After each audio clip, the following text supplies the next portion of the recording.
KMH yang sudah mengetahui jika menembak dapat merampas nyawa. Jaksa mendakwa Ferdy Sambo dengan pembunuhan berencana.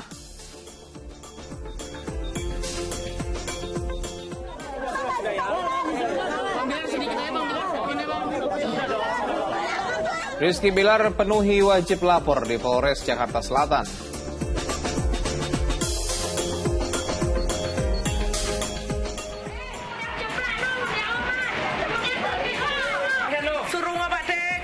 Banjir terjang permukiman, warga panik.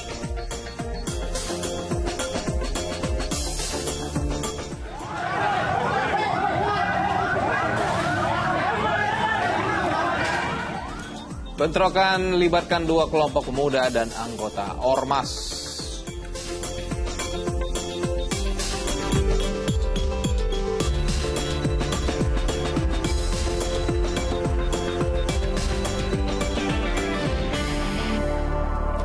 Halo, selamat pagi pemirsa. Anda kembali menyaksikan Fokus Pagi. Hari ini Selasa 18 Oktober 2022 bersama saya Asran Syadi. Dalam 1,5 jam ke depan pemirsa, jam-jam krusial nih ya. Namanya Anda akan bersiap-siap bekerja. Kami akan hadirkan informasi. Ini yang pertama, ada sejumlah orang luka-luka akibat bentrokan kelompok pemuda dan anggota sebuah ormas di kawasan Mampang, Jakarta Selatan. Selain bersiaga di tempat kejadian pemirsa, ini polisi amankan 40 orang dari kedua belah pihak.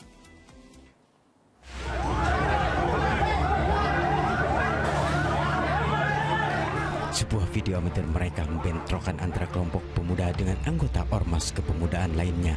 Pertikaian terjadi di sebuah lahan kafe di kawasan Mampang, Jakarta Selatan. Sejumlah orang luka-luka akibat kejadian tersebut. Jadi nggak usah ada kekerasan, nggak usah ada paksaan apa-apa. Tolong semua naik ke mobil untuk keamanan bersama, ya. Polisi berusaha melerai bentrokan dengan membawa kedua kelompok secara terpisah ke Polda Metro Jaya. Sedikitnya 40 orang dari kedua pihak harus menjalani pemeriksaan penyidik Polda Metro Jaya. Kesalahpahaman antara kedua kelompok atas status kepemilikan lahan diduga menjadi pemicu pertikaian. Kira pukul 19.00 terjadi keributan antara dua kelompok massa, di mana diawali adanya konflik ataupun penguasaan lahan dari dua kelompok ini. Kepolisian sebelumnya sempat mempertemukan kedua kelompok ini untuk dimediasi, namun pertemuan itu berujung pemukulan terhadap salah satu pihak. Johan Teruna melaporkan dari Jakarta. Hingga hari Senin kemarin pemirsa, banjir yang melanda sejumlah kecamatan di Kabupaten Malang, Jawa Timur belum juga surut. Isak tangis bercampur teriakan panik terdengar dari rumah-rumah warga saat banjir menerjang.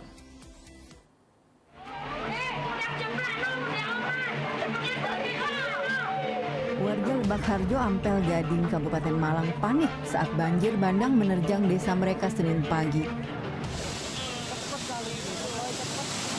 Kondisi serupa terjadi di desa Sitiarjo, Kecamatan Sumber Manjing Wetan.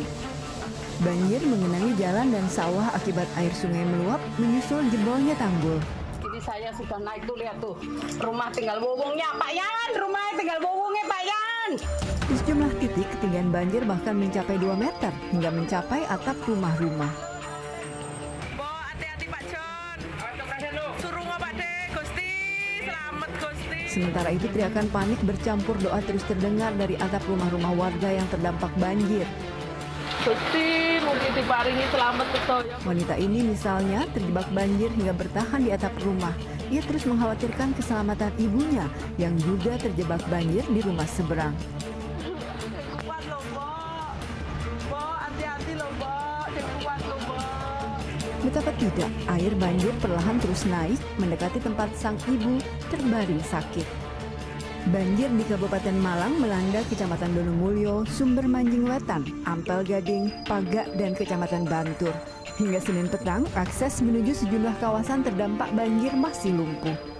Untuk Rawotrate sampai saat ini belum bisa kita akses ke sana karena akses jalan menuju ke Rawotrate itu masih tergenang air. Terus untuk upaya warganya gimana, Mas? Kalau untuk yang di Rawotrate rata-rata ataupun yang di dusun-dusun yang lain itu bertahan di dalam rumah. Sejauh ini belum ada data resmi dari Badan Penanggulangan Bencana Daerah BPBD Kabupaten Malang terkait jumlah korban maupun kerugian akibat banjir. Nur Ramadan melaporkan dari Malang, Jawa Timur. Banjir bandang yang melanda Banyuwangi, Jawa Timur mengakibatkan sedikitnya 4 rumah warga rusak dengan tembok jebol diterjang arus banjir. Terjangan air juga sempat memunculkan kepanikan warga.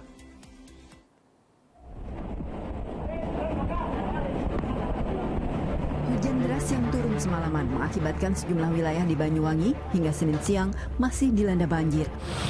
Awas, kalem deh. Menggunakan perahu karet, tim gabungan dari BPBD, TNI Polri, dan relawan langsung evakuasi warga di Sutri yang merupakan area terparah dilanda banjir di Kecamatan Kota Banyuwangi Senin siang. Saat menyisir rumah-rumah warga, petugas mendapati seorang lansia tengah sendirian di dalam rumah yang terjebak banjir. Petugas langsung mengevakuasinya ke lokasi yang lebih aman. Sejumlah lansia menjadi prioritas utama dalam proses evakuasi. Di sejumlah titik, derasnya arus banjir bahkan merusak bangunan hingga porak-poranda. Banjir bandang akibat meluapnya air sungai Sogo yang bercampur sampah dan potongan kayu serta bambu menerjang permukiman Senin dini hari. Warga yang masih tidur lelap terbangun dan coba menyelamatkan diri. Langsung lari tadi? Naik ya, menek pagar itu. Suaranya seperti apa tadi? Ya, suaranya ya gemuruh gitu.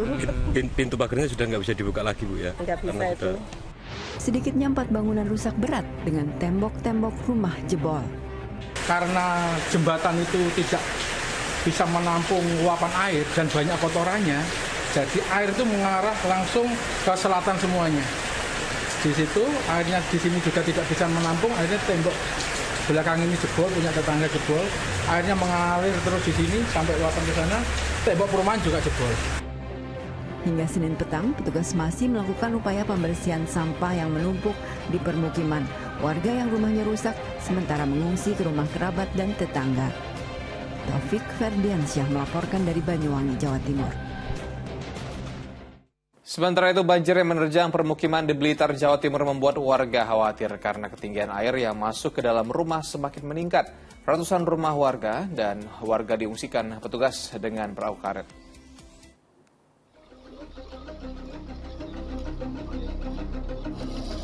Petugas gabungan mengevakuasi korban banjir di Kelurahan Sutojayan, Blitar, Jawa Timur.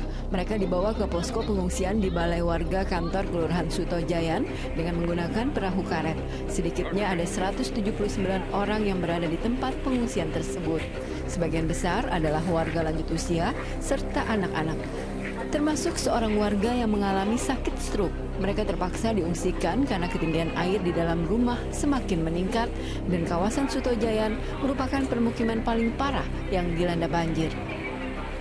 Jadi untuk Kecamatan Sutojayan ini ada beberapa kelurahan, Kelurahan Sutojayan, Kalipang, kemudian Sukorejo dan Kelurahan Jengjong dan juga Desa Sumberjo. Tetapi yang paling parah itu adalah Kelurahan Sutojayan. Jadi dari yang lainnya ini hanya luapan, banjir luapan, jadi dilewati, tapi muaranya ngumpulnya di Kelurahan Sutojayan ini. Untuk mengantisipasi pengungsi, Balai Kelurahan serta Gedung Serbaguna Kelurahan Sutojayan disiapkan petugas sebagai lokasi pengungsian sementara. Nur Ramadan melaporkan dari Blitar, Jawa Timur. Selama sepekan hilang usai terseret arus, jasad siswi SMP akhirnya ditemukan di aliran kali Cigamendung, Bogor. Korban terseret arus sungai saat mengikuti latihan dasar kepemimpinan sekolah.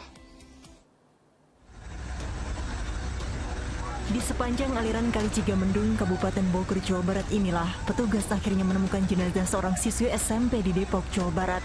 Usai 6 hari pencarian, korban ditemukan sekitar 1,5 km dari titik hilang di Kampung Batu Kasur tak jauh dari kantor Desa Batu Layang, Cisarua, Bogor. Gadis Malang itu terseret arus Curug Kembar Cisarua saat mengikuti latihan dasar kepemimpinan. Sebelumnya 3 teman korban ditemukan dalam kondisi juga sudah meninggal dunia. Ada luka memar di tubuh korban. Diduga ia terbentur batu saat terseret arus. Jenazahnya lalu dibawa ke RSUD Ciawi untuk diperiksa.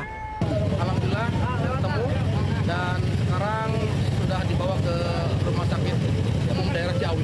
Ditemukannya di mana, Pak? Ditemukannya di belakang Balai Desa Batu Layang. Dalam kondisi seperti apa? Dalam kondisi ya masih utuh. Jadi dari anak sendiri sudah bilang, ayah, aku mau LDKS, begitu dia bilang. Ya sudah LDKS, saya cuma melihat sekilas saja itu SMS-nya. Ini lagi ujian, karena saya telepon, nggak mau diganggu dulu. Kalau habis ujian biasanya emang dia pusing ya, gitu. Jangan diganggu dulu. Dapat kabar, dari keluarga SMS saya, Andini hanyut. Sementara itu kedatangan jenazah korban di rumah duka di Cimanggis disambut isak tangis keluarga. Tak terkecuali nenek korban yang menangis histeris karena kehilangan cucunya. Jenazah Andini hari Senin ini dimakamkan di TPU Palsi Gunung. Tim Liputan melaporkan. Sebuah bus menabrak truk tronton yang tengah berhenti di bahu jalan ruas tol Kanci Pejagan, Kabupaten Brebes, Jawa Tengah. Akibatnya, sopir bus dan 2 penumpang tewas dalam kejadian itu. Bisa berantakan dong, semua mobil sini ya Kecelakaan lalu lintas di kilometer 247 ruas tol Kanci Pejagan, Kabupaten Brebes, Jawa Tengah melibatkan bus akap jurusan Jakarta Pekalongan dengan sebuah truk tronton. Akibat benturan keras, bagian depan bus rusak parah, begitupun dengan bagian belakang truk. 3 orang tewas dalam kejadian Senin sore itu, terdiri dari sopir bus dan 2 penumpangnya.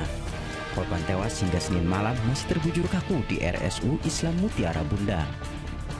Sementara 5 korban luka, yakni sopir truk, kernet, dan 3 penumpang bus masih dalam perawatan rumah sakit tersebut. Dari data yang tadi sudah kami konfirmasi ke pihak Kapolres Brebes, untuk data korban meninggal ada 3 orang, sopir bus 1, untuk penumpangnya 2 orang. Hingga kini belum diketahui pasti penyebab pasti kecelakaan yang menewaskan 3 orang ini karena masih dalam penyelidikan polisi. Dugaan sementara kejadian bermula dari bus yang hendak mendahului kendaraan lain hilang kendali dan menghantam truk yang tengah parkir di bahu jalan. Sukihartono melaporkan dari Brebes, Jawa Tengah. Rizky Bilar penuhi wajib lapor di Polres Jakarta Selatan sehubungan dengan kasus kekerasan dalam rumah tangga terhadap istrinya Lesti Kejora.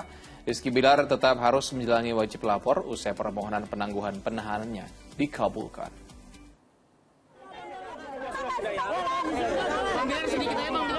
Didampingi tim kuasa hukumnya, Rizky Bilar tiba di Polres Metro Jakarta Selatan Senin malam. Setelah sekitar 1 jam, Bilar keluar dari ruang penyidik, namun terus bungkam dari rentetan pertanyaan yang diajukan wartawan. Sudah hadir, tadi menunggu di atas berbicara dulu dengan pihak kepolisian, sehingga kami baru turun sekarang begitu. Tapi sudah dilakukan wajib lapor sesuai dengan kewajiban dari Rizky Bilar. Setelah itu nanti kita menunggu dari pihak kepolisian untuk hasil restoratif justice-nya segera dikeluarkan. Begitu, kita berharap secepatnya agar permasalahan ini selesai. Dan keduanya sudah hidup bersama dan ingin memperbaiki hubungannya menjadi lebih baik. Setelah penangguhan penahanannya dikabulkan, suami artis Lesti Kejora ini dijadwalkan melakukan wajib lapor 2 kali seminggu setiap hari Senin dan Kamis. Penangguhan penahanan dikabulkan pihak kepolisian setelah sang istri, Lesti Kejora yang menjadi korban KDRT, memilih mencabut laporannya. Kasus memang belum bisa diberhentikan karena semua persyaratan juga belum diselesaikan. Seperti dari RJ juga kita butuh syarat-syarat yang perlu dipenuhi dari saudara R gitu. Nah itu juga penyidik yang lebih paham. Gitu. Saat ini Rizky Bilar tengah mengupayakan restoratif justice agar status hukum Bilar berubah setelah sebelumnya ditetapkan sebagai tersangka. Johan Teruna melaporkan dari Jakarta. Dalam sidang perdana kasus pembunuhan Brigadir Nofriansyah Yosua Huta Barat, jaksa penuntut umum dalam persidangan di Pengadilan Negeri Jakarta Selatan mendakwa Ferdi Sambo dengan pembunuhan berencana dan perintangan penyidikan.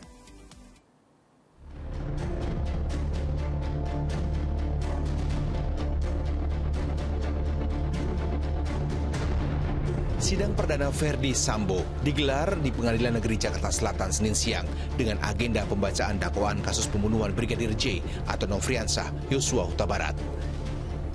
Jaksa penuntut umum mendakwa Ferdi Sambo melakukan pembunuhan berencana. Sambo disebut memerintah Barada Eliezer menembakkan senjata api ke arah Brigadir Yosua.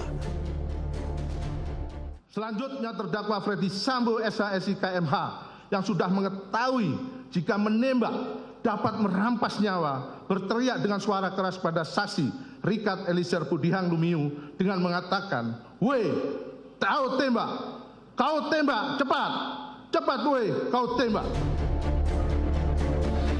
Jaksa penuntut umum juga mendakwa Ferdi Sambo melakukan perintangan penyidikan atau obstruction of justice dengan membuat skenario palsu, memusnahkan rekaman CCTV, hingga memaksa bawahannya di Polri untuk mempercayai skenario yang dibuatnya demi menutupi fakta sebenarnya.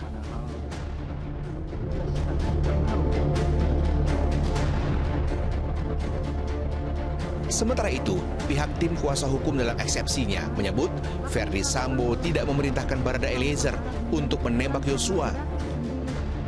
Dalil yang menyatakan terdakwa Ferdi Sambo memerintahkan Richard Eliezer Pudihang Lumiu untuk melakukan penembakan hanya muncul dalam BAP Richard Eliezer Pudihang Lumiu sendiri.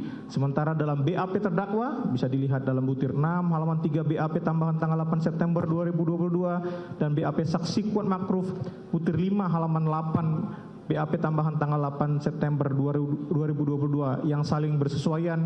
Tindakan yang diinstruksikan terdakwa adalah hajar cat. Kurang ajar ke ibu.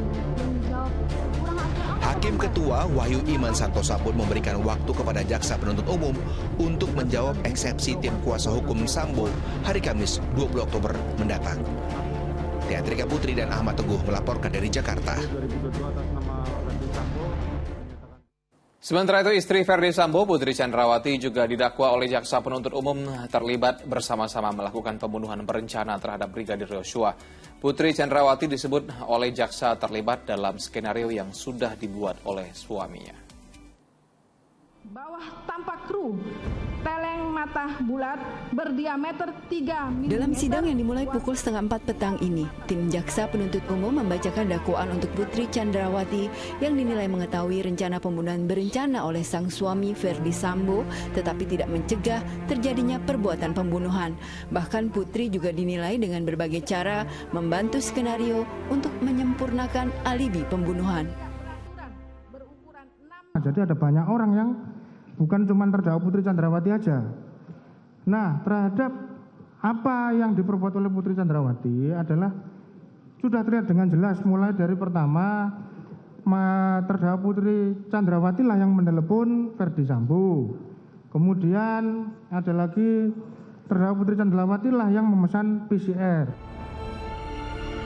Usai pembacaan dakwaan, tim kuasa hukum Putri Chandrawati langsung membacakan eksepsi atau nota keberatan terdakwa yang menyatakan terdapat banyak ketidakjelasan peristiwa dalam dakwaan yang disusun JPU. Surat dakwaan penuntut umum nomor registrasi perkara PDM 246-JKTSL-10-2022 tanggal 5 Oktober 2022 disusun secara kabur atau obskur libel, secara tidak cermat, tidak jelas dan tidak lengkap, dan oleh karenanya harus dinyatakan batal demi hukum. Saya siap menjalani persidangan. Sementara itu, Putri Chandrawati tampak menangis saat kuasa hukumnya membacakan eksepsi atau nota keberatan, khususnya bagian peristiwa yang terjadi di Magelang, Jawa Tengah, tepatnya saat disebutkan sesuatu terjadi antara terdakwa dengan Brigadir Yosua Huta Barat.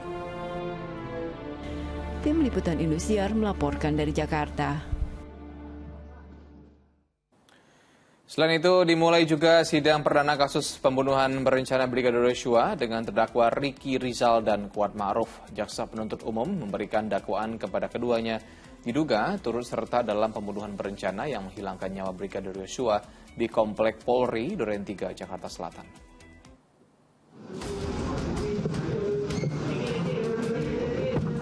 Sidang perdana dengan terdakwa Ricky Rizal juga berlangsung di Pengadilan Negeri Jakarta Selatan. Dalam pembacaan dakwaan, jaksa penuntut umum menjelaskan peran terdakwa saat sebelum dan sesudah eksekusi penembakan Richard Eliezer terhadap Brigadir Yosua. Begitupun juga dengan terdakwa Ricky Rizal Wibowo, saksi Richard Eliezer Pudihang Lumiu, dan saksi Kuat Ma'ruf. Tidak satu pun dari ketiganya yang berupaya mencegah rencana jahat saksi Ferdi Sambo dan justru mengikuti skenario melakukan isolasi mandiri. Padahal terhadap terdakwa Ricky Rizal Wibowo dan saksi Kuat Ma'ruf jelas tidak melakukan tes PCR karena akan kembali ke Magelang, akan tetapi turut mendukung kehendak bersama saksi Ferdi Sambo untuk merampas nyawa korban Nofriansah Yosua Huta Barat. Majelis Hakim memberikan batas waktu kepada kuasa hukum Ricky Rizal dalam pembacaan nota keberatan atas dakwaan hingga Kamis 20 Oktober 2022. Kita juga akan menyampaikan bahwa walaupun sudah masuk sebagian materi lain ya, tapi yang jelas supaya ini diketahui juga publik, kita akan menyampaikan bahwa peran yang sebenarnya yang disampaikan di dalam surat dakwaan tidak tercover di dalam fakta atau kesaksian-kesaksian yang mendukung. Terdakwa Kuat Ma'ruf juga menjalani sidang perdana kasus pembunuhan Brigadir Yosua Huta Barat. Dalam dakwaan, jaksa penuntut umum menjelaskan peran terdakwa Kuat Ma'ruf dari rumah di Magelang, Jawa Tengah hingga di kompleks Polri Duren 3 Jakarta Selatan dan perannya dalam peristiwa yang menyebabkan hilangnya nyawa Brigadir Yosua. Pada organ ginjal, perbuatan terdakwa Kuat Ma'ruf tersebut di atas sebagaimana diatur dan diancam pidana dalam pasal 340 KUHP pidana junto pasal 55 ayat 1 ke 1 KUHP pidana. Selanjutnya dilanjut. Kuasa hukum meminta waktu kepada majelis hakim 3 hari ke depan untuk mengajukan nota keberatan atas pembacaan dakwaan jaksa penuntut umum. Sementara itu, keluarga almarhum Brigadir Yosua menyaksikan sidang kasus pembunuhan tersebut melalui siaran televisi di kediamannya di Desa Sukamakmur, Kabupaten Muaru, Jambi. Melalui dakwaan jaksa penuntut umum, sejumlah fakta telah terkuak. Kita sabar sampai akhir daripada sidang ini, sampai ada keputusan dari Pak Hakim. Keluarga almarhum Brigadir Yosua akan terus mengikuti jalannya sidang dan berharap majelis hakim akan memutuskan perkara tersebut sesuai fakta yang terjadi. Tim Liputan melaporkan. 3 bulan lebih kasus kematian Brigadir Nofriansah Yosua Huta Barat bergulir. Keterangan tersangka masih menimbulkan tanda tanya. Hampir 100 anggota Polri turut diperiksa, di mana 28 orang terbukti melanggar kode etik dan kena sanksi. Perjalanan kasusnya kami kemas dalam laporan utama berikut ini.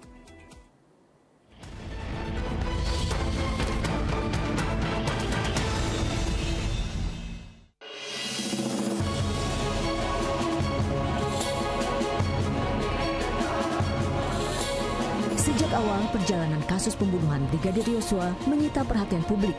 Lika-liku perkara bahkan menyeret 97 anggota Polri. 28 diantaranya terbukti melakukan pelanggaran kode etik dan 18 orang dari jumlah tersebut menerima sanksi penurunan jabatan atau demosi hingga pemberhentian secara tidak hormat sebagai polisi. Kematian pemuda berusia 28 tahun tersebut di rumah dinas atasannya Irjen Ferdi Sambo 8 Juli lalu mulanya dinarasikan sebagai aksi baku tembak. Motif pelecehan seksual disebut pihak Ferdi Sambo menjadi latar belakangnya. Di sisi lain, pihak keluarga Yosua juga tidak tinggal diam. Tudingan telah terjadi pelecehan seksual yang dilakukan korban terhadap istri Ferdi Sambo dipertanyakan kebenarannya. Jadi dalam hal ini yang paling utama bagi kami perbaikan nama baik atas dituduhkannya sama anak kita almarhum ini pelecehan seksual. Begitu juga sama kami keluarga. Tak hanya pihak keluarga, motif pelecehan seksual pun diragukan banyak pihak. Membuat isu dan beragam spekulasi pun kian subur berkembang. Kapolri, Jenderal Listio Sigit Prabowo, lantas membentuk tim investigasi khusus guna menguak kasus tewasnya Brigadir Yosua dan menonaktifkan jabatan Irjen Ferdi Sambo sebagai Kadif Propam Polri. Seiring waktu, polisi menetapkan 5 tersangka dengan peran masing-masing, termasuk diantaranya Ferdi Sambo dan sang istri Putri Chandrawati. Jenderal Bintang 2 itu ditetapkan sebagai tersangka dalam 2 perkara, yakni kasus pembunuhan serta merintangi penyelidikan kasus kematian Brigadir Yosua. Reka ulang penembakan direkonstruksi di 2 lokasi, yakni di rumah dinas Ferdi Sambo di Duren 3 Jakarta Selatan serta rumah di Magelang, Jawa Tengah. Dalam 78 adegan yang diperagakan, banyak keterangan tersangka di awal penyelidikan yang berbeda dengan rekonstruksi di lapangan. Misalnya saja pengakuan Barada Eliezer yang menyebut Ferdi Sambo ikut serta menembak korban. Pada reka adegan, Sambo bersikukuh tidak ikut menembak Yosua. Lambat laun pula, lapis demi lapis pemeriksaan membawa polisi pada kesimpulan tidak terjadi baku tembak sebagaimana yang disebut pihak-pihak yang terlibat. Penyidik menyimpulkan yang terjadi adalah Ferdi Sambo memerintahkan Barada Richard Eliezer menembak Brigadir Yosua. Kejadian itu juga disaksikan dan dibantu Bribka Riki Rizal serta Kuat Ma'ruf. Masing-masing merupakan ajudan serta asisten rumah tangga mantan Kadif Propam tersebut. Untuk merekayasa seolah-olah terjadi saling tembak, Sambo menembakkan senjata milik Brigadir Yosua ke tembok. Selain tuduhan pembunuhan, Ferdi Sambo juga diberhentikan secara tidak hormat dari institusi Polri. Kini, kasus pembunuhan Brigadir Nofriansyah Yosua Huta Barat memasuki babak baru. 5 Oktober, penyidik tim khusus Polri melimpahkan berkas perkara, barang bukti hingga 5 tersangka kepada Jaksa Penuntut Umum untuk menjalani proses lanjutan ke meja hijau. Para tersangka yang diserahkan adalah Ferdi Sambo dan istrinya Putri Chandrawati, Barada Richard Eliezer, Bribka Riki Rizal, serta Kuat Ma'ruf.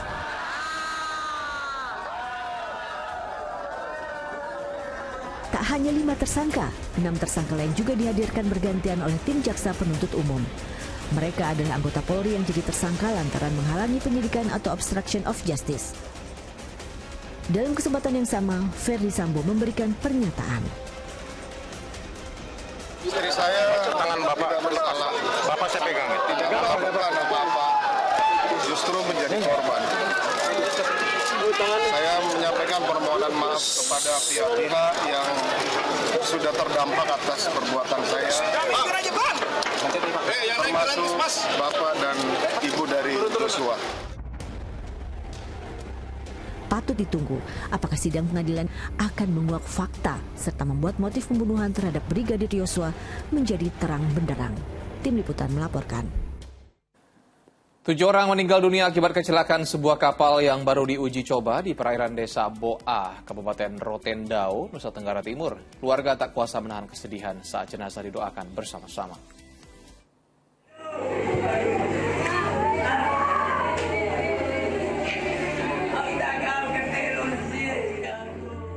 Isak tangis keluarga ketujuh korban pecah seketika saat seluruh jenazah didoakan di sebuah gereja pada Senin sore. Ketujuh jenazah ini telah teridentifikasi. Setelah selesai ibadah penguburan jenazah, semua korban dibawa ke liang lahat masing-masing untuk dimakamkan. Dalam musibah ini kami atas nama pemerintah dan masyarakat Rotendao dan lebih khususnya Rote Barat Daya turut berduka cita atas kejadian ini. Semoga arwah mereka dapat diterima di sisi Tuhan.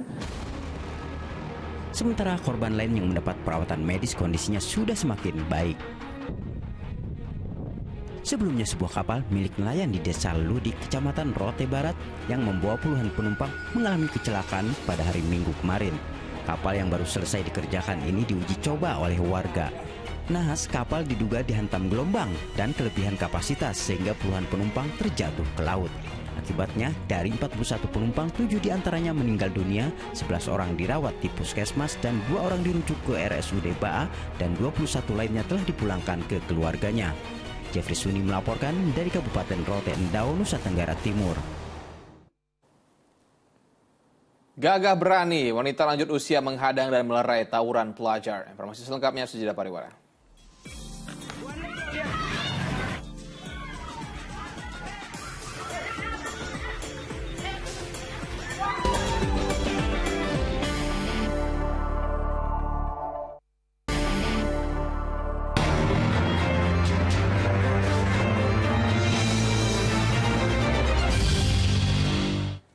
Anda kembali Fokus Pagi bersama saya Asran Syadi. Gagah berani, wanita lanjut usia mengadang dan melerai tawuran pelajar di kawasan Gunung Putri, Bogor, Jawa Barat.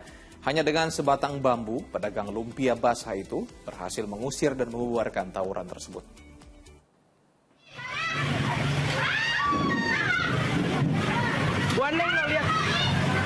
Wanita lanjut usia ini langsung keluar dari kios dagangannya dengan membawa sebatang bambu. Neneng dengan gagah berani menghadang kelompok pelajar yang tawuran di kawasan Cicadas, Gunung Putri, Bogor. Bahkan wanita pedagang lumpia tersebut terus mengejar para pelajar 2 SMA berbeda ini hingga mereka membubarkan diri. Saya mah nggak punya inisiatif mau membubarkan. Cuma karena di sini sering terjadi tawuran terus di sini, jadi saya gimana ya? Saya nggak ada niat mau ini ya, langsung bergerak aja gitu. tindakan Neneng langsung mendapat apresiasi dari pihak kepolisian. Alhamdulillah berkat aksi keberanian Bu Neneng, aksi tersebut berhasil digagalkan dan 1 orang siswa pun diamankan di Polsek. Petugas Polsek Gunung Putri langsung merazia ke sekolah kedua pelajar yang diduga tawuran tersebut. Polisi juga mengamankan seorang pelajar karena terbukti membawa senjata tajam. Asep Solihin melaporkan dari Kabupaten Bogor, Jawa Barat. Seorang pemuda di Grobogan, Jawa Tengah dievakuasi paksa karena hendak membunuh ibunya. Petugas dan warga sempat kesulitan karena pemuda tersebut mengunci diri di kamar. Warga serta petugas TNI dan polisi berusaha membuka paksa pintu kamar seorang pemuda berinisial FA di Kampung Jetis, Purwodadi, Jawa Tengah pada Senin pagi. Pemuda tersebut mengunci diri di dalam kamarnya setelah berusaha membunuh ibunya. Keluarganya lalu meminta bantuan pengurus rukun tetangga, polisi dan TNI untuk mengevakuasi pemuda itu. Karena terus memberontak saat akan dibawa, petugas terpaksa mengikat tangan dan kakinya. Karena dengan keadaan suatu keadaan darurat, makanya mengancam keselamatan keluarga, bapak, dan lingkungan, makanya terpaksa kita bawa. Sebelum petugas meminta keterangan untuk mengetahui motif pengancaman terhadap ibunya, pemuda itu dibawa ke rumah sakit untuk diperiksa kondisi kejiwaannya. Arif Nur melaporkan dari Grobogan, Jawa Tengah. Seorang pemuda di Mataram, Nusa Tenggara Barat diringkus polisi karena melakukan penikaman terhadap 3 warga. Aksi penikaman diduga dilakukan tersangka karena tersinggung saat melerai perkelahian antar pelajar.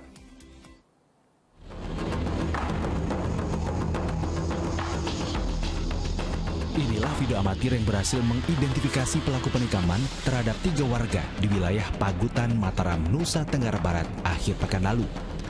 Polisi meringkus pemuda berinisial AZ, 23 tahun, di rumahnya setelah dilaporkan keluarga korban yang tidak terima keluarganya menderita luka tusuk sehingga harus dirawat di rumah sakit. Percekcokan tersangka dengan ketiga korban bermula saat mereka hendak mendamaikan pelajar yang terlibat perkelahian. Diduga terpancing emosi, tersangka langsung mencabut senjata tajam dan melukai 3 korban lainnya yang mengakibatkan luka serius.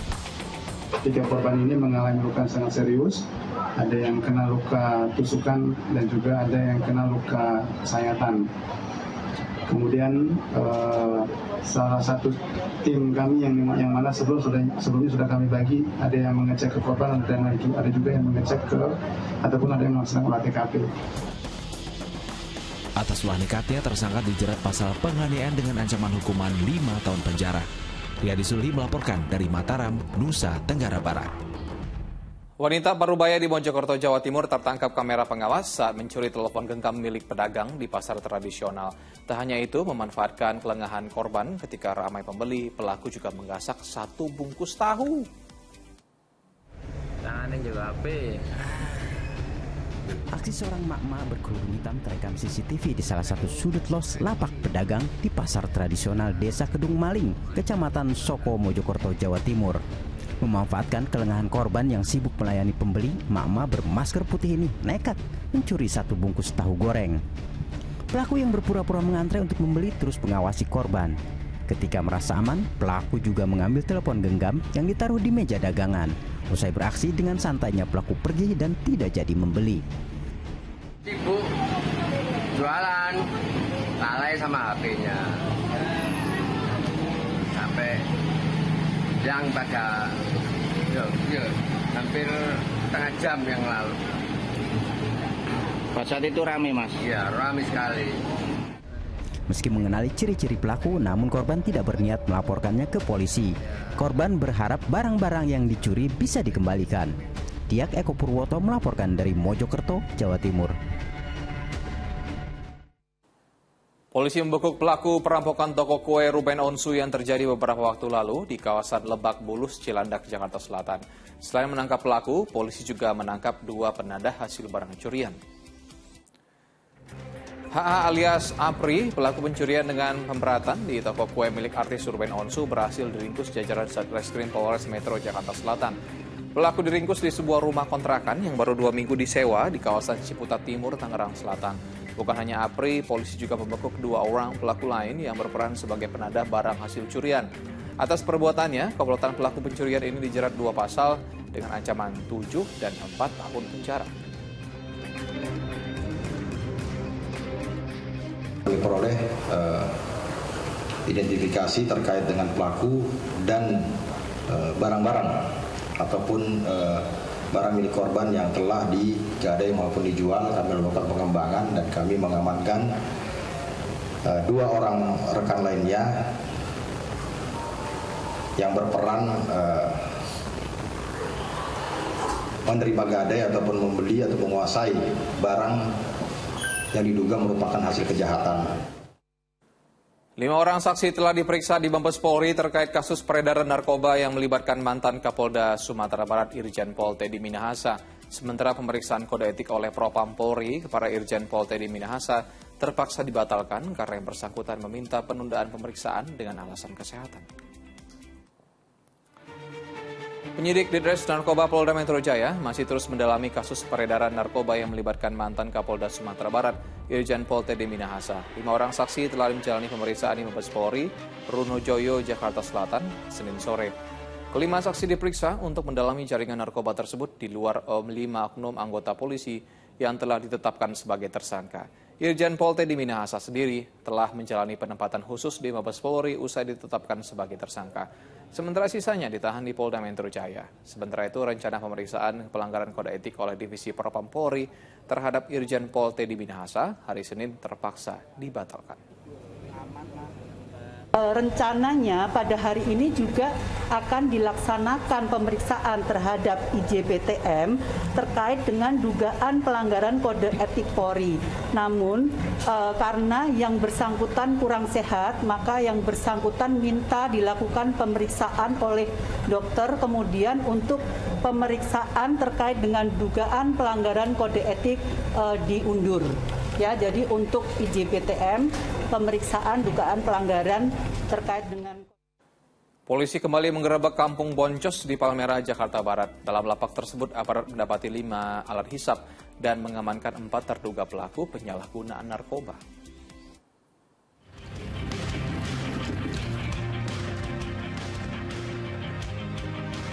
Lagi-lagi Kampung Boncos di Kota Bambu Utara, Palmerah, Jakarta Barat jadi sasaran polisi untuk gerebek narkoba. Aparat mendapati lapak kosong. Lokasi ini ditengarai jadi tempat transaksi dan penyalahgunaan narkoba jenis sabu-sabu. Polisi pun langsung membongkar dan membakar lapak tersebut.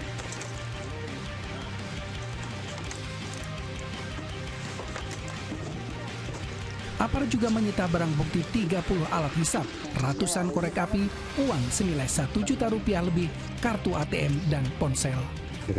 Alhamdulillah hari ini kita sudah amankan 4 orang diduga ya pengguna, kemudian juga kita sudah amankan sekitar 4 buah handphone, 30 bong, kemudian sekitar 500 pieces korek api, kemudian juga uang sekitar 1,4 dan beberapa kartu ATM.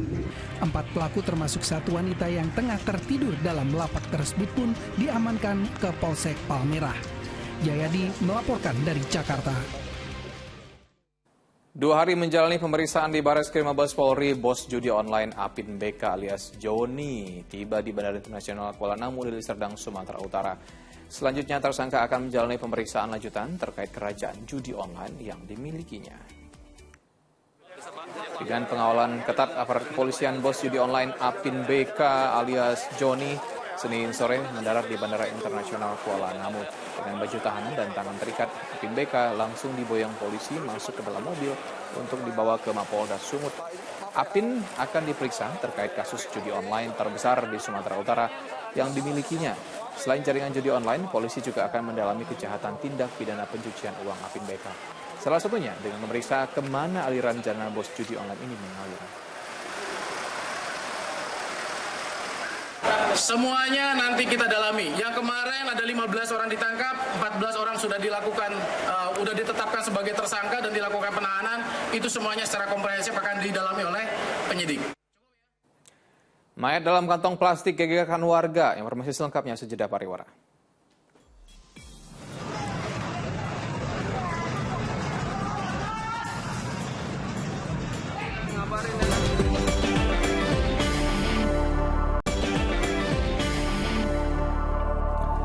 Anda kembali Fokus Pagi bersama saya Asran Syadi. Seorang pria dan saudaranya di Makassar, Sulawesi Selatan jalani perawatan di rumah sakit karena luka-luka akibat pengeroyokan bersenjata tajam. Usai kejadian, 4 orang terduga pelaku langsung kabur bersama istri korban.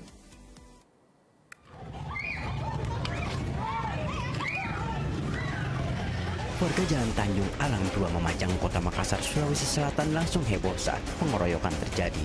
Dalam rekaman video amatir, kedua korban menjadi bulan-bulanan 4 orang terduga pelaku bersenjata tajam. Terduga pelaku langsung kabur dengan mobil angkutan umum bersama istri salah satu korban. Kedua korban kini menjalani perawatan intensif di Rumah Sakit Polri Bayangkara, Makassar. Bahkan salah satu korban kritis lantaran tikaman senjata tajam. Diduga pengeroyokan berlatar belakang kisah perselingkuhan. Istri korban merajut asmara dengan salah satu terduga pelaku.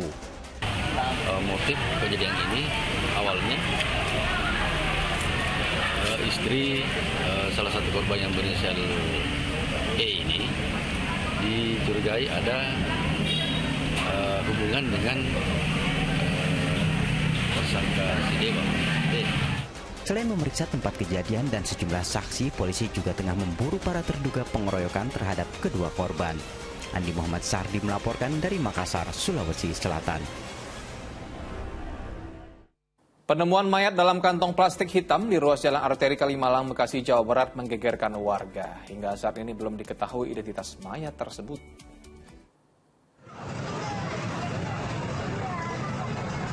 Warga dan pengguna jalan di ruas jalan arteri Kalimalang, sisi selatan, Kecamatan Pondok Gede, Kota Bekasi, Jawa Barat, Senin malam terkejut dengan penemuan kantong plastik besar berisi jasad manusia. Mayat tersebut tergeletak di sebuah lahan kosong. Belum diketahui jenis kelamin maupun identitasnya. Kuat dugaan mayat sengaja dibuang usai dibunuh. Sebelum ditemukan, pedagang warung di sekitar lokasi mencurigai sebuah kantong plastik. Penemuan ini dilaporkan kepada pemilik lahan dan polisi. Tadi itu kan orang warung kopi kan pergi nyari gelas kopinya warung kopi gitu kan. Minum itu kayak sampah itu dibungkus gitu kan. Habis itu dimanggil kantor kan, Bang, itu apaan gitu kan. Kita cek ke situ. Kan kita lihat posturnya gimana gitu kan. Pakai postur ya udah ini kayaknya nggak bener ini gitu kan. Kita telepon orang yang punya kawasan gitu kan. Polsek menerima laporan dari masyarakat adanya diduga mayat yang terbungkus di dalam plastik warna hitam. Dilaporkan oleh warga yang kebetulan sedang duduk-duduk di sini. Sehingga dengan adanya laporan tersebut, tim datang ke TKP, mengamankan TKP dan sementara belum kita bisa identifikasi mayat kita bawa ke Rumah Sakit Polri. Petugas identifikasi dari Polres Metro Bekasi langsung membawa mayat menuju ke Rumah Sakit Polri Kramat Jati untuk dilakukan autopsi. Kasus penemuan mayat dalam kantong plastik hitam kini diselidiki oleh pihak kepolisian dari sektor Pondok Gede dan Polres Metro Bekasi Kota. Aung Darmawan melaporkan dari Bekasi, Jawa Barat. Gara-gara tak kuat menanjak, sebuah angkot yang membawa belasan penumpang berjalan mundur dan terguling di Karawang, Jawa Barat. 1 penumpang angkot tewas, sementara 5 lainnya terluka. Teriakan panik seketika pecah saat mobil angkot yang tengah mengangkut belasan pelayat dari desa Jatisari ini berjalan mundur dan terbalik di desa Kutaneh, Kecamatan Tegalwaru, Karawang, Jawa Barat, Senin sore. Diduga mobil angkutan kota itu kelebihan penumpang dan tak kuat menanjak hingga akhirnya berjalan mundur dan terbalik. Akibatnya 1 penumpangnya tewas, sementara 5 lainnya terluka. Para korban langsung dilarikan ke puskesmas terdekat, sementara kasusnya ditangani Polsek Tegalwaru, Karawang. Pria yang diduga berkali-kali mencabuli seorang remaja wanita di Tanggamus, Lampung ditangkap polisi. Pria itu sempat menghilang setelah korban meminta pertanggungjawaban atas perbuatannya.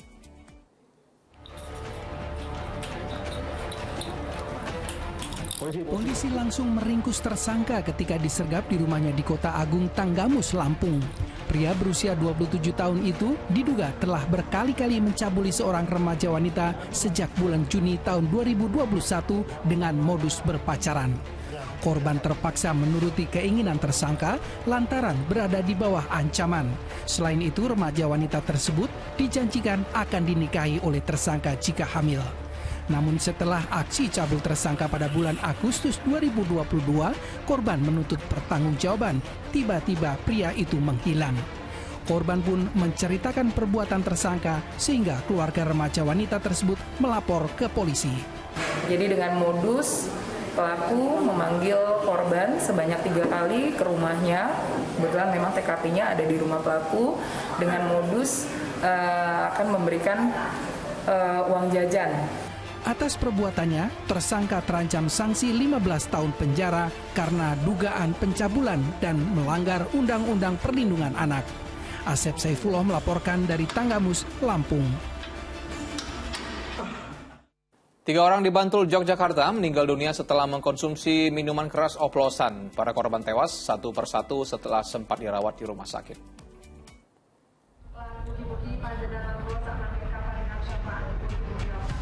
Suasana berkabung menyelimuti keluarga korban serta warga ketika memakamkan pemuda yang tewas karena minuman keras oplosan pada Senin siang. Pemuda itu dimakamkan di dekat rumahnya di Koen Jetis, Bantul, daerah istimewa Yogyakarta. Korban sempat menjalani perawatan di Rumah Sakit Umum Daerah Panembahan, Senopati, Bantul setelah keracunan alkohol. Ia bersama 4 kerabatnya 2 hari sebelumnya mengonsumsi minuman keras oplosan. Selain korban, 2 orang lainnya juga meninggal dunia karena miras oplosan itu. Sementara 1 orang masih menjalani perawatan medis.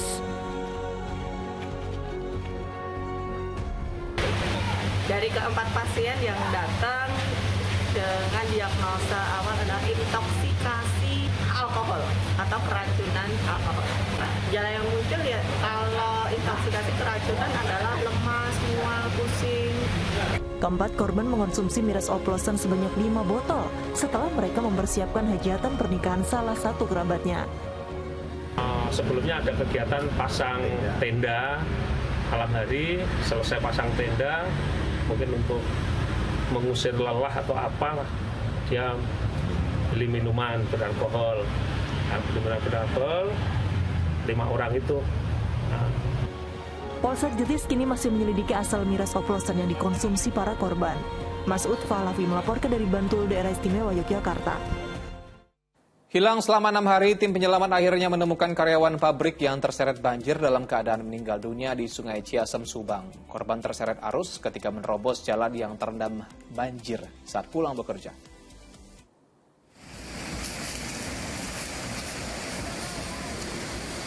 Tim penyelamat gabungan Senin siang mengevakuasi jasad seorang pengendara motor yang ditemukan di Sungai Ciasem, Subang, Jawa Barat atau sekitar 30 km dari titik awal korban hilang terbawa banjir. Jenazah wanita itu tersangkut akar pepohonan yang ada di tepi sungai. 6 hari sebelumnya, korban terbawa banjir ketika melintas di Kampung Batur, Sagalaherang, Subang, Jawa Barat. Wanita yang baru pulang kerja di sebuah pabrik di Subang itu terseret arus saat tengah menerobos jalan yang sedang terendam banjir. Teman-temannya sempat berusaha menolong, namun arus sangat deras hingga korban terbawa derasnya arus sungai. Kendati demikian, sepeda motornya dapat ditemukan.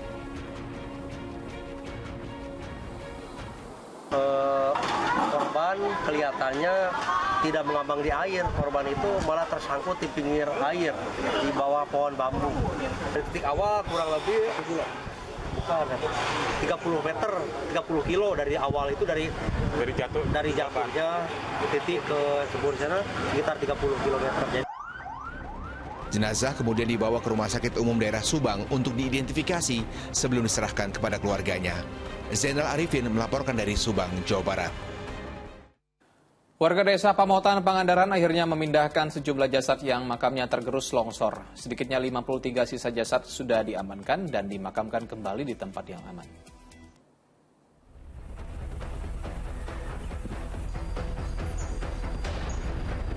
Warga, ulama, dan penjaga makam sejak Senin pagi mencari sisa-sisa jasad yang makamnya rusak akibat tergerus longsor. Mereka hendak memindahkan sisa-sisa jasad keluarga yang terbawa longsoran di TPU Desa Pamotan, Kabupaten Pangandaran. Saat ditemukan, banyak jasad yang hanya tersisa kain kafannya saja. Jadi 11 keluarga itu keluarga satu keluarga ibu ya? Ya semua satu keluarga. Bapak, nenek, kakek, buyut, anak saya, terus anak adik saya, ada anak kakak saya itu yang itu semuanya 11. Dari hasil pencarian, sekitar 53 sisa jasad yang sudah diamankan. Temuan sisa-sisa jasad ini kemudian dimakamkan kembali ke tempat lain yang lebih aman. Sekitar 53 53 berarti? Ya. Berarti bertambah ya? Bertambah. Dari total berapa? Segitu semuanya? Semuanya segitu, kurang lebihnya. Tapi kita juga nggak tahu kalau ada penambahan lagi juga kita. Sebelumnya 13 Oktober lalu, hujan deras yang mengguyur Pangandaran membuat tempat pemakaman umum Desa Pamotan longsor. Tanah yang longsor diperkirakan sepanjang 100 meter dan membuat puluhan jasad berserakan. Eko Setiabudi melaporkan dari Pangandaran, Jawa Barat. Jalan yang ambles di tepi Jalan Raya RA Kartini Cilandak, Jakarta Selatan hingga Senin siang belum diperbaiki. Akibatnya, kemacetan arus lalu lintas pada jam-jam sibuk semakin parah. Amblesnya satu jalur kendaraan di Jalan Raya RA Kartini Cilandak, Jakarta Selatan ini terjadi sejak Sabtu akhir pekan lalu. Kondisi ini mengakibatkan kemacetan arus lalu lintas terutama pada jam-jam padat. Namun sampai Senin petang, perbaikan jalan belum dilakukan hingga tampak lubang menganga sedalam 1,5 meter. Sementara itu, baru ada 2 eskavator yang disiagakan di tepi jalan dan belum beroperasi. Diduga jalan ambles dipicu kebocoran pipa air PDAM dan membuat kontur tanah menjadi labil. Ratusan guru honorer berunjuk rasa di depan kantor Gubernur Bengkulu. Mereka kecewa pemirsa karena tak kunjung diangkat meski telah dinyatakan lulus tes. Dengan membawa berbagai macam spanduk, 524 guru honorer melakukan aksi unjuk rasa di kantor Gubernur Bengkulu. Mereka ingin bertemu Gubernur untuk menyampaikan kekecewaan karena tak kunjung diangkat meski telah lulus passing grade tes pegawai pemerintah dengan perjanjian kerja atau P3K tahun 2021. Saat menemui pengunjuk rasa, Asisten 1 Setda Provinsi Bengkulu menyatakan seluruh guru honorer tetap berpeluang diangkat, hanya menunggu waktu karena terbatasnya formasi guru yang tersedia. Harga kedelai yang terus naik membuat para perajin tempe di Sleman, Yogyakarta harus membatasi produksi sambil menunggu harga kedelai kembali stabil.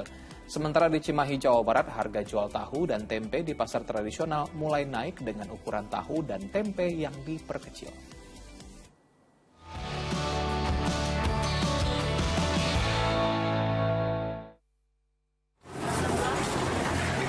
Sejumlah kios pedagang di Pasar Atas Baru Kota Cimahi terlihat masih banyak ditemui penjual tahu dan juga tempe. Padahal rencananya akan digelar mogok massal yang dilakukan perajin tahu dan tempe di Jawa Barat untuk tidak memproduksi selama 2 hari. Meski demikian, harga jual tahu dan tempe mulai naik rata-rata Rp500 hingga Rp1.000 per bungkus tergantung ukuran. Tak hanya harga jual, sebagian besar ukuran tahu dan tempe juga mulai mengecil. Satu bungkus dari harga Rp5.000 jadi Rp5.5, dari Rp3.000 Rp3.5. Kalau sama untuk tempe juga? Kalau tempe enggak, kalau tempe ukurannya paling dikecilin, malah susah juga timbang gitu paling. Bu, ini ada keluhan dari konsumen nggak Bu dengan kenaikan ini? Pasti ada, karena gini dinaikin tapi barang kecil-kecil juga. Kondisi serupa juga terjadi di Sleman, Yogyakarta. Tingginya harga kedelai memaksa para perajin memperkecil ukuran tahu dan tempe serta membatasi produksi sambil menunggu harga kedelai kembali stabil. Nggak ada kenaikan, tapi potongannya kan diperkecil dikit, isinya tetap sama. Terus untuk beberapa pekan ini Pak, apakah masih ramai pembeli atau seperti apa Pak? Semenjak ada kenaikan harga BBM, ini pembeli agak turun sedikit. Naiknya harga kedelai juga berdampak pada para pedagang kedelai yang mengalami penurunan omset penjualan.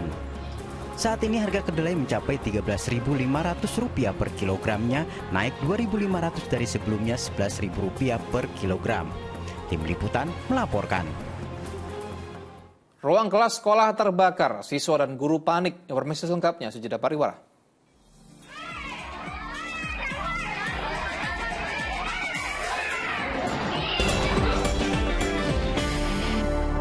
Pagi bersama saya Asran Syarif, pemirsa. Gedung pramuka di sekolah negeri di Ternate, Provinsi Maluku hangus terbakar. Api dengan cepat membesar hingga membuat siswa yang ada di sekolah panik.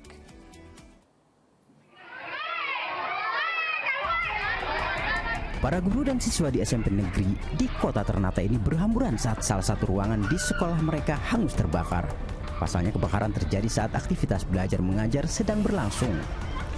Untuk menghindari hal yang tak diinginkan, seluruh siswa serta guru dikeluarkan dari halaman sekolah. Kemudian siswa kita arahkan untuk keluar dari ruang kelas masing-masing dan berkumpul di lapangan upacara. Nah, kemudian kemudian tiba-tiba api membesar naik dan kami menghubungi, saat itu juga kami menghubungi pihak pemadam kebakaran. Dinas Kebakaran pemerintah kota Ternate mengerahkan 6 unit mobil pemadam untuk menjinakkan api. Dugaan awal terbakarnya gedung yang menjadi ruang bengkel kesenian dan pramuka ini akibat korsleting listrik. Juhri Samaneri melaporkan dari Ternate, Maluku Utara. Hujan deras yang terjadi di Lombok, Nusa Tenggara Barat menyebabkan sejumlah permukiman dihantam banjir bandang. Seperti di Dusun Kerandangan, Lombok Barat, luapan air bah merendam puluhan rumah dan menggerus jalan desa hingga rusak berat.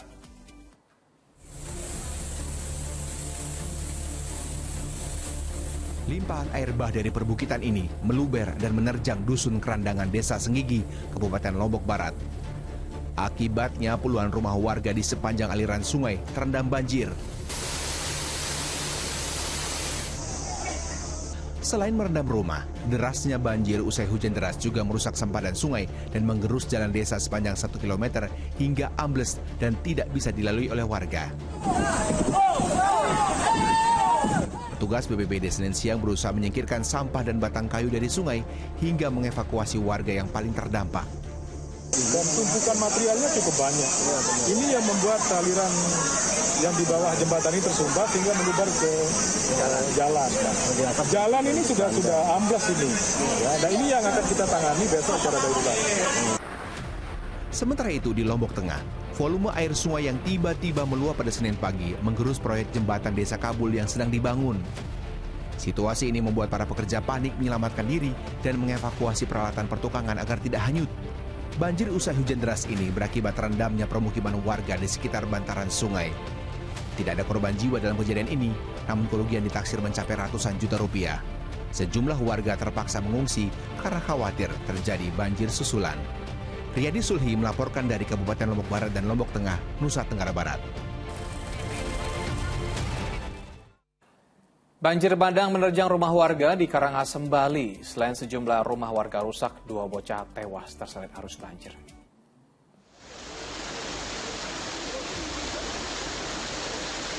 Banjir bandang yang menerjang Desa Selat Karangasem, Bali mengakibatkan rumah warga hancur, tertimbun material banjir.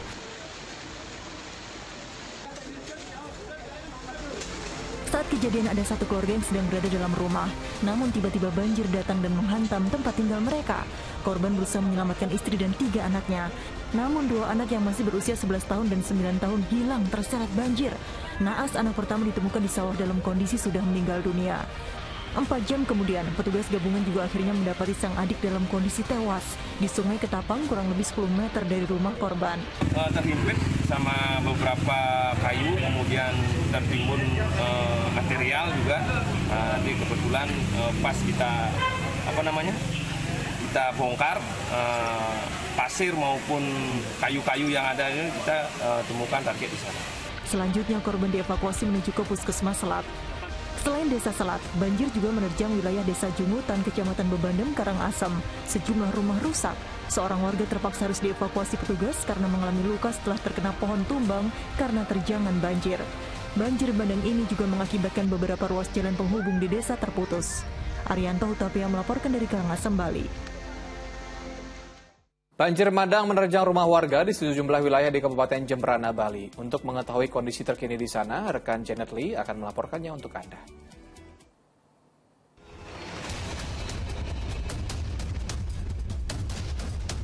Setelah banjir bandang merendam sejumlah wilayah di Bali, salah satunya di tempat kami melaporkan saat ini, yaitu di Jembatan Bilukpoh, Kecamatan Mendoyo, Kabupaten Jembranan. Hari ini jalan utama yang hanya bisa dilewati oleh masyarakat dari arah Denpasar menuju Gilimanuk maupun sebaliknya, akhirnya pagi ini bisa kembali diakses oleh warga.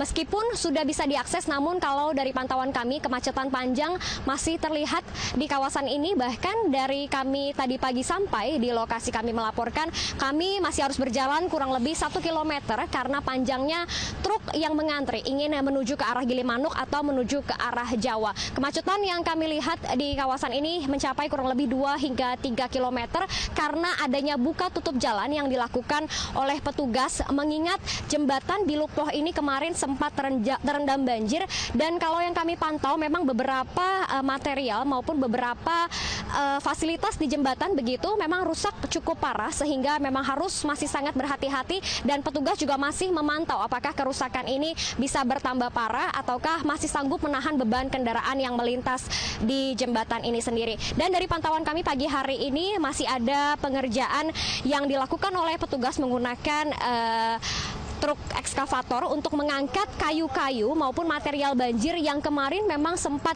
merendam jembatan Bilukpoh ini sehingga menutup akses jalan dari arah Denpasar menuju Gilimanuk maupun sebaliknya. Memang total dari banjir bandang yang kemarin terjadi di kawasan Jembranan ini ada 18 desa yang terdampak dan 1 orang masih dinyatakan hilang, dan pencarian pun terus dilakukan oleh tim SAR. Mengingat cuaca di Bali saat ini memang masih cukup rawan terjadinya hujan deras, petugas juga terus menghimbau kepada masyarakat untuk tetap berhati-hati dan juga waspada. Dari Bali, Janet Lee dan Ariato Hutapea melaporkan. Sejumlah orang luka-luka akibat bentrokan kelompok pemuda dan anggota sebuah ormas di kawasan Mampang, Jakarta Selatan. Selain bersiaga di tempat kejadian, polisi amankan 40 orang dari kedua belah pihak.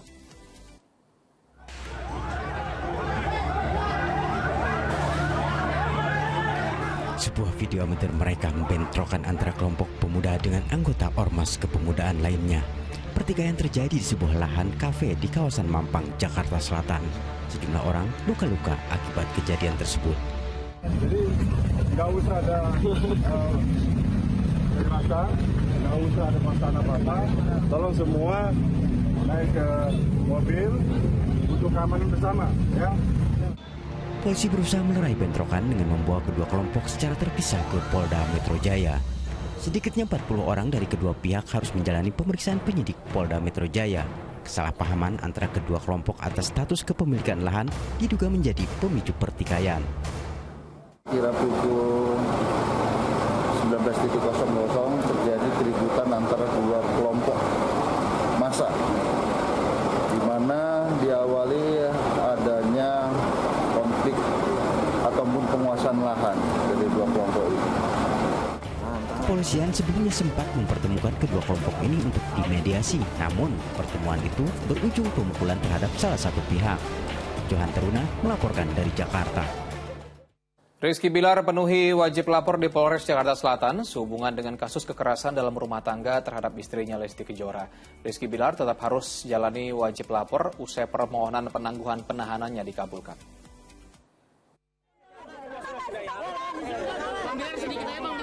Didampingi tim kuasa hukumnya, Rizky Bilar tiba di Polres Metro Jakarta Selatan Senin malam.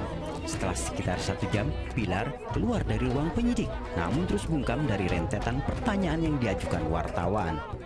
Sudah hadir, tadi menunggu di atas berbicara dulu dengan pihak kepolisian, sehingga kami baru turun sekarang begitu. Tapi sudah dilakukan wajib lapor sesuai dengan kewajiban dari Rizky Bilar. Setelah itu nanti kita menunggu dari pihak kepolisian untuk hasil restoratif justice-nya segera dikeluarkan. Begitu, kita berharap secepatnya agar permasalahan ini selesai. Dan keduanya sudah hidup bersama dan ingin memperbaiki hubungannya menjadi lebih baik. Setelah penangguhan penahanannya dikabulkan, suami artis Lesti Kejora ini dijadwalkan melakukan wajib lapor 2 kali seminggu setiap hari Senin dan Kamis. Penangguhan penahanan dikabulkan pihak kepolisian setelah sang istri, Lesti Kejora yang menjadi korban KDRT, memilih mencabut laporannya. Kasus memang belum bisa diberhentikan karena semua persyaratan juga belum diselesaikan. Seperti dari RJ juga kita butuh syarat-syarat yang perlu dipenuhi dari saudara R gitu. Nah itu juga penyidik yang lebih paham. Gitu. Saat ini Rizky Bilar tengah mengupayakan restoratif justice agar status hukum Bilar berubah setelah sebelumnya ditetapkan sebagai tersangka. Johan Teruna melaporkan dari Jakarta. Sekian Fokus Pagi kali ini, tetap kencangkan protokol kesehatan dan saksikan info terkini cegah corona hanya di video, unduh aplikasinya sekarang. Ayo dukung operasi katarak, hernia, donor hara, dan hitad gratis bagi warga tak mampu di sejumlah tempat di Indonesia. Sampaikan kepedulian Anda melalui rekening BCA di bawah ini pemirsa, atas nama Yayasan Pundi Amal Peduli Kasih, karena kepedulian kita, harapan mereka. Pemirsa, sesuai ketentuan Undang-Undang Cipta Kerja, maka siaran TV analog akan dihentikan mulai tanggal 2 November 2022. Segera beralih ke siaran TV digital untuk tetap bisa menyaksikan program Fokus Pagi dan program-program sayangan Anda di Indosiar. Pastikan TV Anda bisa menerima siaran digital atau gunakan set-top box. TV digital, bukan TV berbayar, tidak menggunakan internet, dan siaran gratis. Indosiar siap digital. Usai Fokus Pagi, jangan lewatkan program Mega Series Panggilan. Saya Astra Syadi pamit, selamat pagi, selamat beraktivitas. Sampai jumpa.